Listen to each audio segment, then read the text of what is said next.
Hello everyone. In this video, I will show you how to copy your GitHub profile link quickly and easily. So let's get started. First, open your web browser and navigate to the GitHub website. Log into your account if you haven't already. Once you're logged in, go to your profile by clicking on your profile picture in the top right corner of the screen.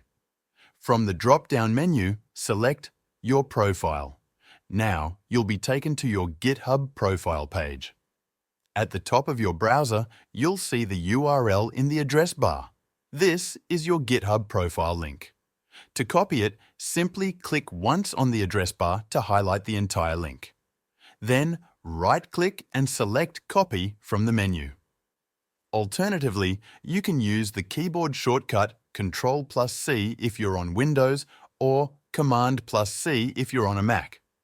To make sure you've copied the link correctly, open a new tab in your browser and paste the link by right-clicking in the address bar and selecting Paste, or by pressing Ctrl+V or Command+V.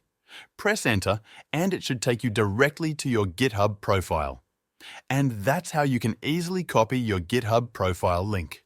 Thank you for watching, and I'll see you in the next video.